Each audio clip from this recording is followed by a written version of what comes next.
అనంతపురం జిల్లాలో గార్లదిన్న మండలంలో ఈ యాక్సిడెంట్ జరగడం చాలా బాధాకరం.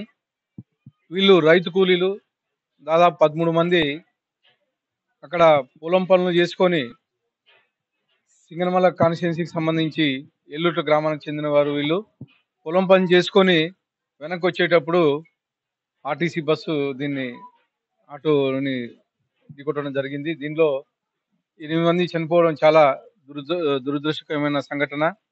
దీనికి మా ముఖ్యమంత్రి వర్యులు వెంటనే స్పందించి ఎవరైతే చనిపోయారో వాళ్ళందరికీ 5 లక్షల రూపాయలు ఎక్స్‌గ్రేషియా ప్రకటించడం జరిగింది. అలాగే ఎవరైతే హాస్పిటల్లో ఉండి గాయాలతో బాధపడుతున్నారో వాళ్ళందరినీ ఎటువంటి ఖర్చు లేకుండా ఉచిత వైద్యం అందించమని చెప్పేసి కలెక్టర్ గారికి మా ముఖ్యమంత్రి వర్యులు ఆదేశించడం జరిగింది. దానిలో భాగంగానే కలెక్టర్ ఆల్రెడీ హాస్పిటల్‌కి ఇన్‌స్ట్రక్షన్స్ ఇచ్చారు. ఎంత పెద్ద వైద్యమైనా కానీ మొత్తం ఫ్రీ ఆఫ్ కాస్ట్‌తో చేయమని చెప్పేసి హాస్పిటల్ వాళ్ళకి ఆదేశించడం జరిగింది.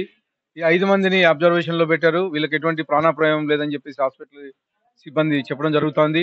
నిజంగా ఈ రోజు చిన్న రైతు కూలీలు ఎందుకంటే పొద్దున్న లేస్తానే ఈ వలస కూలీలు అన్నమాట. ఎక్కడో పుత్తూరు మండలం ఎల్లుట్ల గ్రామం నుంచి గార్లదిన్న వరకు వచ్చి పనులు చేసుకొని పోయే పరిస్థితి.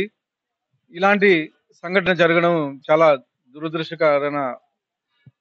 దురదృష్టకరం. వాళ్ళ కుటుంబ సభ్యులకి ప్రగాఢ సంతాపాన్ని తెలియజేస్తున్నా అని చెప్పేసి ఈ అవకాశం ఇచ్చిన అందరికీ ధన్యవాదాలు తెలుపుకుంటున్నాను.